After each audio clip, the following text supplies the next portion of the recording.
جس جمہوریت کے اندر لوگ نکلتے نہیں ووٹ ڈالنے کے لیے، 15-20% ٹرن آؤٹ ہوتا ہے، وہ جمہوریت تو ہوتی نہیں ہے. اس کا مطلب کہ لوگوں کو فرق ہی نہیں پڑتا کون آئے کون جائے، یعنی لوگ ڈی پولیٹیسائز ہو جاتے ہیں. اب ہماری تاریخ کیا ہے؟ پچھلے 60 سالوں کے اندر آدھا وقت فوج نے حکومت کی ہے، آدھا وقت دو خاندانوں نے کیا. اور جب ملٹری ڈکٹیٹرشپ آتی تھی تو اس کی پہلی کوشش ہوتی تھی کہ لوگ ڈی پولیٹیسائز ہو جائیں، کہ پالیٹکس بہت بری چیز ہے، لوگ پالیٹکس سے ہٹ جائیں. اور وہ اس لیے چاہتے تھے کہ جب ایک لوگ ڈی پولیٹیسائز ہو جاتے ہیں تو اس کا مطلب یہ ہوتا ہے کہ ان کا یعنی ان کو فرق ہی نہیں پڑتا کہ ملک میں جو مرضی کیا جائے، یعنی کوئی نا انصافی ہو، کوئی حقوق ان کو فکر نہیں ہے، یا ان کا خیال ہے کہ کچھ ہو ہی نہیں سکتا، تو وہ چپ کر کے گھروں میں بیٹھ جاتے ہیں اور پھر ڈکٹیٹر پوری طرح حکومت کرتا ہے. اب یہ وہی فیز آ گیا کہ ایک آہستہ آہستہ ایوولوشن سے ہمارا ملک آگے بڑھنا شروع ہوا. ہم نے ایک بہت بڑی موومنٹ ہوئی جس کو کہتے ہیں لائرز موومنٹ. وکیل جب آزاد عدلیہ کے لیے نکلے، میں جیل میں گیا، ہم نے سب نے شرکت کی. وہ پہلی دفعہ پڑھے لکھے طبقے نے شرکت کی کہ جب تک عدلیہ آزاد نہیں ہوگی ہمارے حقوق کی حفاظت نہیں ہوگی، اور آزاد عدلیہ جمہوریت کی حفاظت کرتی ہے. تو وہ ایک بہت بڑا مائل سٹون تھا، کیونکہ ہمیشہ پاکستان کی عدلیہ جدھر پاور ہوتی تھی، جو حکومت ہوتی تھی اس کے ساتھ چلتی تھی، اور نظریہ ضرورت لے آتی تھی کہ آئین بھی اگر طاقتور توڑنا چاہے تو اس کو موقع دے دیتی تھی آئین توڑنے کا. اس لیے ہمارے کبھی صحیح معنی میں حقیقی جمہوریت آئی نہیں. اور حقیقی جمہوریت کا مطلب ہے حقیقی آزادی. دیکھ لیں، پہلے یہ سمجھ آئے، جمہوریت جب حقیقی ہوتی ہے تو اس کا مطلب آپ کے جو فنڈامنٹل رائٹس ہیں، آپ کے جو حقوق ہیں، ان کی حفاظت کرتی ہے ملکی عدلیہ. ملکی عدلیہ گورنمنٹ کو کوئی غلط کام کرنے نہیں دیتی، کیونکہ وہ آئین کے بیچ میں چلتی ہے. اور پھر جب آپ کے ملک کے اندر لوگوں کے حقوق مل جاتے ہیں اور ان کی عدلیہ ان کے حقوق کی حفاظت کرتی ہے، وہ آزاد ہو جاتے ہیں اور وہ ملک پھر اوپر چلے جاتے ہیں. میں آپ کو ایک چھوٹی سی مثال دیتا ہوں کہ یورپ جب آزاد ہوا، جب دوسری جنگ عظیم ختم ہوئی، تو سارا جو ویسٹرن یورپ تھا وہاں جمہوریت آ گئی. صرف اسپین میں نہیں آئی، وہاں ڈکٹیٹرشپ تھی. 50 سال کے بعد دیکھیں کہ سارا ویسٹرن یورپ آگے نکل گیا، خوشحال ہو گیا، اور اسپین پیچھے ہے، حالانکہ اسپین بھی ایک وقت پہ بڑا امیر ملک تھا. تو جمہوریت، آزادی، خوشحالی، یہ سب ساتھ چلتے ہیں، لیکن بنیاد ان کی انصاف میں ہے. انصاف کا مطلب ہے کہ جب ایک معاشرہ آپ کے اس کی عدلیہ فنڈامنٹل رائٹس پروٹیکٹ کرتی ہے تو وہ آزاد ہو جاتے ہیں، وہیں جمہوریت آتی ہے، وہیں خوشحالی آتی ہے. تو یہ ایک سفر کر کے ہم یہاں پہنچے ہیں.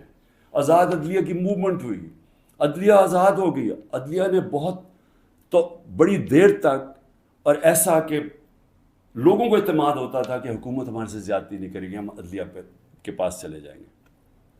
میرے 3.5 سال میں مکمل طور پہ عدلیہ آزاد، کسی قسم کی مجھے کوئی بتائے کہ ہم نے انٹرفیرنس کی ہو. مکمل طور پہ میڈیا آزاد. ذرا موازنہ کریں آج جو میڈیا کا حال ہے اور جو ہمارے دور پہ تھا. 80% تنقید ہماری گورنمنٹ کی ہو رہی ہوتی تھی، حالانکہ اس گورنمنٹ نے کرونا سے دنیا نے ایکنالج کیا پاکستان کے، جس طرح ہم نے کرونا کو ہینڈل کیا. ٹاپ 3 دنیا میں ملک تھے. دنیا نے ہمارے احساس پروگرام کو ایکنالج کیا. دنیا نے جو ہم نے پہلی دفعہ ماحولیات کے اوپر ملک کی تاریخ میں جو ہم نے درخت اگائے، جو بلین ٹری سونامی جس کو کہتے ہیں، دنیا نے مانا اس کو. بورس جانسن نے، جو برطانیہ پرائم منسٹر، جو یو این میں تقریر میں نام لیا میرا اور کہا کہ ہم اس طرف آگے جا رہے ہیں. پہلی دفعہ ڈیمز بنانے شروع کیے 50 سال کے بعد. تو وہ حکومت جو اپنے ملک کی اکانومی کو بھی لا کے کھڑا کر دیا، اور 6.1%، کوئی کہتا ہے 5%، یعنی تاریخ کی وہ چند لمحے تھے جب سب سے زیادہ ملک آگے بڑھ رہا تھا. لیکن اس کو تنقید کتنی ہوئی؟ ذرا اٹھا کے دیکھنا اخبار، آپ صرف ٹی وی پروگرامز دیکھ لیں، ہمیں سارا وقت تنقید ہوئی. ہمارے ہاں 3 لانگ مارچز ہوئی. ایک بتائیں کہ کسی کے اوپر کوئی FIR کاٹی، کسی کو کوئی گھروں میں گھس کے کوئی روکنے کی کوشش کی. تو یہ جو ہوا ہمارے ساتھ 25 مارچ کے بعد، یہ پلان کے ہوا تھا. یہ ہماری جمہوریت کو جو جتنا نقصان اب پہنچا ہے، میں جنرل مشرف کی ڈکٹیٹرشپ مجھے یاد ہے، اس طرح کے حالات نہیں تھے وہاں. جنرل مشرف کے دور میں تو میڈیا بھی چل رہا تھا، وہاں تو میں اپوزیشن میں تھا، ہمیں تو کبھی اس طرح کی سختی نہیں ہوئی. تو یہ تو اب وہ جنرل ضیاء کے دور پہ پہنچ گئے ہیں. تو مجھے تو نہیں پتا کہ جنرل ضیاء کے دور میں کس طرح اپوزیشن کو کیا. ہم نے سنا ہے کہ پیپلز پارٹی کے اوپر بڑی سختی تھی، لیکن جو اب ہو رہا ہے یہ تو ہماری ساری جمہوریت کی نگیشن ہو گئی ہے. نہ یہاں فنڈامنٹل رائٹس ہیں، نہ یہاں سپریم کورٹ کے فیصلے مانے جاتے ہیں، نہ کانسٹیٹیوشن کے اوپر جب کانسٹیٹیوشن کہتی ہے 90 دن میں الیکشن، نہ وہ الیکشن ہو رہے ہیں. گورنمنٹ اس کی پرواہ نہیں کرتی. عدالتیں بیل دیتی ہیں، پکڑ کے دوسرے کیس میں اندر ڈال دیتے ہیں. عدالتیں کہتی ہیں ہمیں عمران ریاض کو یہاں لے کے آؤ یا کسی اور کو لے کے آؤ، اس کی پرواہ نہیں کی جاتی. یعنی میڈیا کا جو منہ بند کیا ہوا ہے، جس طرح کے حالات آ جائیں، ٹیلی فون کیے جاتے ہیں، دھمکیاں دی جاتی ہیں. ہمارے جو لوگوں کو اب یہ توڑ رہے ہیں اور جو کہتے ہیں کہ جی میں تحریک انصاف چھوڑا ہوں، میں فوج سے بڑا پیار کرتا ہوں، ذرا ان سے ذرا چپ کر کے بیٹھ کے پوچھیں کہ ان سے کیا کیا ہے. ان کی دھمکیاں دی گئی ہیں کہ تمہاری فیملیز کو نہیں ہم چھوڑیں گے، تمہارے بزنسز ختم کر دیں گے. یہ کب ہوا تھا پاکستان کی تاریخ میں؟ ان کے رشتہ داروں کو پکڑ لیتے ہیں، جو باہر بیٹھے ہوئے پاکستانی، وہ اگر ٹویٹ کر دیں ان کے رشتہ داروں کو پکڑ لیتے ہیں یہاں پاکستان میں، جن کا کوئی تعلق ہی کسی سے نہیں ہے. یعنی جس طرح کی چیزیں اب ہو رہی ہیں، اس کا تو کوئی تصور بھی نہیں کوئی کر سکتا تھا ہوگا. تو جمہوریت تو ختم ہو گئی ہے پاکستان میں. اس لیے میں آج اپنی سپریم کورٹ، اپنے 15 ججز سپریم کورٹ، اپنی ساری قوم کی طرف سے، وہ پارٹی جو اس وقت سب سے بڑی پارٹی ہے پاکستان میں اس کی طرف سے، بلکہ اپنی عوام کی طرف سے میں آپ کو آج اپیل کرتا ہوں کہ سارا ملک اب آپ کی طرف دیکھ رہا ہے. یہ تاریخ یاد رکھے گی آپ کا رول. اب تک ہمیں ایسے نظر آ رہا ہے کہ آپ طاقتور کے سامنے آپ آہستہ آہستہ اپنی پاور کنسیڈ کیے جا رہے ہیں، اپنی آزادی کھوئے جا رہے ہیں. ہمیں نہیں نظر آ رہا کہ آپ سٹینڈ لینے کے قابل ہیں ان طاقتور کے سامنے، کیونکہ جس طرح ہمارے فنڈامنٹل رائٹس ہر روز، میں ہر روز کی اب بات کر رہا ہوں، رات عمر ایوب کے گھر میں گھسے، وہاں سارا دوسری دفعہ گھر میں گھسے، وہ تو چھپا ہوا ہے، اس کا سارا گھر توڑ دیا. شہزاد اکبر وہ انگلینڈ بیٹھا ہوا ہے، اس کا جو بھائی ہے وہ پوری طرح نارمل نہیں ہے، وہ اسپیشل چائلڈ ہے، جس طرح ذل شاہ تھا.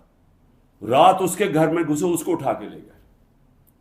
یعنی جو ہو رہا ہے ہر روز ہمارے فنڈامنٹل رائٹس کی وائلیشن ہو رہی ہے.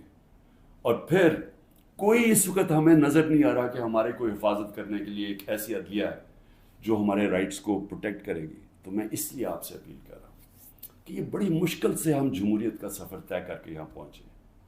اس وقت آپ کو سٹینڈ لینا پڑے گا، نہیں تو تاریخ یہ یاد رکھے گی کہ جب قوم کو ضرورت تھی کہ ایک فیشسٹ گورنمنٹ جو بالکل جمہوریت کو رول بیک کر رہی ہے، وہ جب یہ کر رہی تھی تو پاکستان کے سپریم کورٹ نے جمہوریت اور اپنی جو ڈیوٹی تھی، ان کی جو ذمہ داری تھی کہ پاکستان کی جمہوریت، پاکستان کی عوام کے ساتھ کھڑے ہوں، انہوں نے اپنا وہ ذمہ داری پوری نہیں کری. اس لیے میں بڑے رسپیکٹفلی آپ سے آج اپیل کر رہا ہوں کہ سب سے پہلے تو ایک کام کریں کہ ہماری جو عورتیں جیلوں میں ہیں، جنہوں نے صرف اپنا رائٹ تھا، ان کا حق ہے، آئین ان کو حق دیتا ہے پرامن احتجاج کرنے کا، جدھر بھی کر سکتی ہیں. اگر انہوں نے مجھے دیکھا، ہمارے لوگوں نے دیکھا کہ مجھے غیر قانونی طریقے سے اغوا کر کے لے کے جا رہی ہے رینجرز جو پاکستانی فوج ہے، اور لوگوں کو ڈنڈے مارے، مجھے مارا، جس طرح مجھے لے کے جا رہے تھے، تو کیا ان کا حق پرامن احتجاج کرنے کا نہیں تھا؟ اور انہوں نے کدھر احتجاج کرنا تھا؟ GHQ کے سامنے کرنا تھا، جو بھی آرمی جدھر ہوگی ادھر ہی کرنا تھا، کنٹونمنٹ میں کرنا تھا، اور کدھر جا کے وہ احتجاج کرتے. پرامن احتجاج کرنا ان کا حق تھا. جو وہ نہیں کرنا، جس نے بھی کیا ہے اس کے اوپر سخت ایکشن لینا چاہیے. جنہوں نے جلایا، جنہوں نے توڑ پھوڑ کی. میں پہلے دن جب سپریم کورٹ کے چیف جسٹس کے سامنے کہا، مجھے تو پہلی دفعہ پتہ چلا ہوا کیا، میں نے تو تب مذمت کی تھی، اور میں کہا ان کے اوپر ایکشن لو، کیونکہ غیر قانونی چیز کے اوپر ایکشن لو. لیکن اس کی آڑ میں جو ہو رہا ہے، جس طرح یہ ملک کو ساری جمہوریت رول بیک کی جا رہی ہے، ایک پوری پارٹی کو بین کر، سب سے بڑی پارٹی کو پکڑ کے ہر آدمی کو جیلوں میں ڈالا جا رہا ہے. تو یہ پی ٹی آئی کے خلاف نہیں ہے، یہ جمہوریت کے خلاف ایکشن ہو رہا ہے، یہ ملک کی آزادی کے خلاف ہو رہا ہے. یہ تو ہمیں غلام بنایا جا رہا ہے، کہ ہمیں طاقت کا غلام بنایا جا رہا ہے. ہمیں یہ قانون کی حکمرانی نہیں ہے، اب یہ طاقت کی حکمرانی آ گئی ہے، یہ جنگل کا قانون ہے. تو آپ کو نمبر 1 وہ عورتیں جنہوں نے کسی جلاؤ گھراؤ میں نہیں تھیں، صرف وہ اپنا جو ان کا حق ہے، آئین حق دیتا ہے پرامن احتجاج کا، اس کی وجہ سے جیلوں میں ہیں. اور میں آپ کو بتا رہا ہوں کہ ان کے اوپر زیادتیاں ہو رہی ہیں، ہر کے نہیں. میں نے اڈیالہ جیل سے نہیں سنا کہ عورتوں سے زیادتی ہوئی، صرف ان کی کنڈیشنز بری ہیں جس طرح ان کو ٹھہرایا ہوا ہے، لیکن اور جگہ سے خبریں آ رہی ہیں. تو میں سب سے پہلے آپ سے ریکویسٹ کرتا ہوں، سو موٹو ایکشن لے کے ان کو تو باہر نکالیں. دوسرا، جوڈیشل انکوائری کریں. بھئی پتہ تو چلائیں کہ کس نے یہ جلاؤ گھرائی کیا ہے. ساری دنیا کے اندر اگر کوئی انسیڈنٹ ہوتا ہے، اس کے اوپر کوئی ایک انڈیپینڈنٹ انکوائری ہوتی ہے. گورنمنٹ نے تو سیدھا الزام لگا دیا ہے، کیونکہ یہ تو پہلے سے تیاری کر کے بیٹھے ہوئے تھے. ان کی تو پہلے سٹیٹمنٹ سن رہے ہیں کہ انتظار میں بیٹھے ہوئے تھے کوئی موقع ملے کہ تحریک انصاف کو کسی طرح میچ سے باہر نکالا جائے، کیونکہ میچ یہ کھیل ہی نہیں سکتے. لیکن عدلیہ کا تو کام ہے کہ کم از کم اس کے اوپر ایک انویسٹیگیشن تو کروائیں، پتہ تو چلوائیں کہ کون ذمہ دار ہے اس کا. اور آپ کی پوری مدد کریں گے ہم. جو ذمہ دار ہے میں آپ کو کہوں گا ان کو سزائیں دو. لیکن ساتھ ساتھ ہمارے مطابق 25 لوگ شہید کیے گئے، سیدھی گولیاں مار کے مارا گیا. اس کے علاوہ کئی 100 لوگوں کو گولیاں لگی ہیں. کون سی دنیا کے اندر پرامن احتجاج کے اوپر گولیاں چلائی جاتی ہیں اور پھر انویسٹیگیشن ہی نہیں ہوتی؟ کسی کے پاس ویپن نہیں تھی جن کو مارا گیا. کیا ان کا کیا ملک کی کوئی ذمہ داری نہیں ہے کہ کسی کو آپ قتل کرتے ہیں اور کوئی پوچھنے والا ہی نہیں ہے کہ کیا ایک جان لی ہے آپ نے؟ ان کے بھی گھر میں ماں باپ، بچے، بہن بھائی ہیں، تو کیا کوئی انویسٹیگیشن نہیں کرنی چاہیے اس کے اوپر؟ ابھی تک کوئی انویسٹیگیشن ہی نہیں ہے. 25 لوگ ہیں جس میں سے 18 ہم آئیڈینٹیفائی کر بیٹھے ہیں. باقیوں کو اتنے خوف زدہ ہیں، لوگ چھپے ہوئے ہیں، ان کے رشتہ دار ڈرے ہوئے ہیں بتاتے ہوئے. جو لوگوں کو گولیاں لگی ہیں وہ کوئی گھروں میں آئے ہوئے ہیں، کیونکہ انہوں نے ہاسپٹل سے جا کے ان کو پکڑ لیا. جن کو گولیاں لگی ہیں ان کو جا کے پولیس نے ان کے اوپر کیسز کر دیے. یہ خوف کی فضا ہے. تو کم از کم ایک جوڈیشل انکوائری میں دونوں چیزیں ہوں. جنہوں نے غلط جلایا اور کور کمانڈر کا گھر، ایکشن لے ان کے اوپر. اور جنہوں نے جن لوگوں کو پرامن احتجاج کرتے ہوئے گولیاں ماری ہیں، ان کے اوپر بھی تو اس ملک قوم کا حق ہے پتہ چلوانا کہ کون قصوروار ہے. اور پھر تیسری چیز، جب ایک ملک کے اندر عدلیہ کے فیصلے نہیں مانے جاتے اور ججز وہاں بیٹھ کے رو پڑتے ہیں کہ ہم کیا کریں، ہم آپ کو بیل دیں گے، وہاں سے پھر پکڑ لیں گے، تو آپ بہتر یہ ہے کہ آپ پریس کانفرنس ہی کر دیں اور کہیں جی میں تحریک انصاف کا حصہ نہیں ہوں. تو یہ جو تماشا ہو رہا ہے، یہ تو سب سے زیادہ ہماری عدلیہ کے اوپر اب ساری قوم دیکھ رہی ہے کہ ایک آدمی کے اوپر سارے کچھ، وہ دہشت گرد بھی ہے، وہ سب کچھ ہے، لیکن ایک چیز وہ کہہ دے کہ جی میں آج تحریک انصاف چھوڑ رہا ہوں تو وہ سارا کچھ معاف ہو جاتا ہے. تو یہ کون سا قانون ہے؟ یہ تو جنگل کا قانون بن گیا. اس لیے میری ریکویسٹ یہ ہے کہ جو آئی جیز، جو پولیس والے حکم نہیں مان رہے عدلیہ کا، جس طرح عمران ریاض کو وہ کہہ رہے ہیں پروڈیوس کرو، وہ نہیں دے رہے، تو ان کے اوپر تو کنٹیمپٹ لگائیں تاکہ ہمیں پتہ تو چلے کہ کوئی اس ملک کے اندر قانون ہے. اگر قانون پہ نہیں چلیں گے تو کیا طاقتور کو کوئی سزا نہیں ملے گی، کیونکہ وہ اس وقت گورنمنٹ ہے. اس کے اوپر بھی لگایا جائے. اور جو ہمارے 23,000 لوگوں کی انہوں نے لسٹ بنائی ہے ہمارے کارکنوں کی، 23,000 کی، جس میں ہمارے خیال کے مطابق 10,000 سے زیادہ جیلوں میں. تو ان کے اوپر یہ پولیٹیکل ورکرز ہیں، کئیوں کے اوپر تشدد ہو رہا ہے. ان کے اوپر جو بھی ہے، اگر ان میں سے کوئی گلٹی ہیں یا انوالوڈ ہیں تو ان کو جیل میں رکھیں، باقیوں کو تو چھوڑیں، کیونکہ زیادہ تر لوگوں کو تو وہ تھے ہی نہیں وہاں. یعنی 3-4 جگہوں کے اوپر جدھر آگے لگی ہیں، جدھر آپ کو پتہ ہے کون لوگ ہیں، ادھر ان کے اندر جو انوالوڈ ہیں. لیکن جو سارے کارکن پاکستان سے پکڑ کے جیلوں میں ڈال رہے ہیں، تو میری ریکویسٹ ہے، یہ تو پالیٹکس ختم کر رہے ہیں، یہ تو پلان ڈیموکریسی کو وائنڈ اپ کرنا ہے. تو اس لیے میں آپ سے آج ریکویسٹ کروں گا اپنی سپریم کورٹ، سپیریئر جوڈیشری سے، کہ دیکھیں یہ صرف یہ نہیں ہے کہ تحریک انصاف کے اوپر ایکشن لیا جا رہا ہے، یہ ساری ہماری جمہوریت کو تباہ کیا جا رہا ہے. اور یہ بڑی مشکل سے ڈکٹیٹرشپ سے نکل کے پھر آتی تھی، پھر واپس ڈکٹیٹرشپ، بڑی مشکل سے ایولیوشن یہاں ہوئی ہے. اور جو عدلیہ کے لیے جو قوم کھڑی ہوئی تھی، اور جو لائرز وہاں بھی قربانیاں دی تھی، وہاں بھی جیل میں گئے تھے. تو وہ اب اگر ادھر آ کے واپس ہم نے چلے جانا ہے وہ سیاہ دور کے اندر، یہ جو دور مشرف سے بھی برا دور ہے، تو اس کا مطلب کہ ساری جو قوم کی کوششیں اپنی جمہوریت اور آزادی کی طرف سفر تھا اور رول آف لا کی، وہ تو سارا رول بیک ہو رہا ہے. اس لیے آپ کی طرف ہم سب دیکھ رہے ہیں. آخر میں گورنمنٹ کو ایک پیغام دینا چاہتا ہوں کہ دیکھیں، اپنے آپ کو ٹائم دے دیں. آپ نے 2 ہفتے لینے ہیں، 3 ہفتے لینے ہیں، جتنے لوگ توڑنے ہیں آپ اس ٹائم میں توڑ لیں. اور جس ریٹ پہ جا رہا ہے، کافی لوگ آپ نے توڑ لیے ہیں اور کافی اور بھی ٹوٹ جائیں گے جو کہیں گے کہ جی ہم اپنی فوج کے ساتھ کھڑے ہیں اور ہم آج تحریک انصاف کو چھوڑنا، بڑا ظلم ہوا 9 مئی کو. وہ تو ہم ساری کہہ رہے ہیں کہ 9 مئی کو جو بھی توڑ پھوڑ ہوئی، ہم سب اس کی مذمت کر رہے ہیں، ہم بھی سارے اپنی فوج کے ساتھ کھڑے ہیں، وہ تو ہم سب بھی کہہ رہے ہیں. لیکن تحریک انصاف کو ہم چھوڑ رہے ہیں. تو جتنوں کو بھی چھڑوانا ہے، میری آپ سے ریکویسٹ یہ ہے کہ ٹائم فریم دے دیں، کیونکہ ملک تباہی کی طرف جا رہا ہے، اکانومی نیچے جا رہی ہے. اس وقت پاکستان رہنے کے قابل نہیں ہے عام لوگوں کے لیے، تنخواہ دار طبقے کے لیے. تو اپنے آپ کو ٹائم فریم دے دیں، 2 ہفتے 3 ہفتے، اس کے بعد پھر الیکشن اناؤنس کر دیں.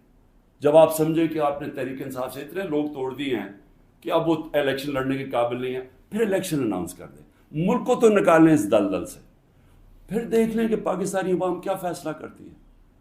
لیکن فیصلہ کر لیں، ٹائم نہ. اس وقت میں کوئی اپنی پاور کے لیے یہ نہیں کہہ رہا، میں اپنے ملک کی اب بات کر رہا ہوں. صرف عمران خان کو باہر رکھنے کے لیے اس ملک کو تباہ نہ کریں. اس ملک میں صرف جن لوگوں کا جینا مرنا یہاں ہے، وہ اس وقت ان کے لیے مشکل ہو گیا ہے رہنا. جو چھوڑ کے جا سکتے ہیں، 9 لاکھ سے اوپر لوگ چھوڑ کے جا رہے ہیں ملک. اور جن لوگوں کے اس وقت اقتدار میں بیٹھے ہوئے ہیں اور جن کے ساتھ اسٹیبلشمنٹ ہے، ان کو تو فرق ہی نہیں پڑتا کہ ان کے پیسے باہر پڑے ہوئے ہیں، ڈالر میں پیسے ہیں، روپیہ گرتا جائے ان کو تو فرق ہی نہیں پڑنا. لیکن اس قوم کو فرق پڑ رہا ہے. اس لیے جلدی فیصلہ کریں. 4 ہفتے کے بعد جتنے توڑنے ہیں توڑ لیں، پھر الیکشن کروا دیں. شکریہ.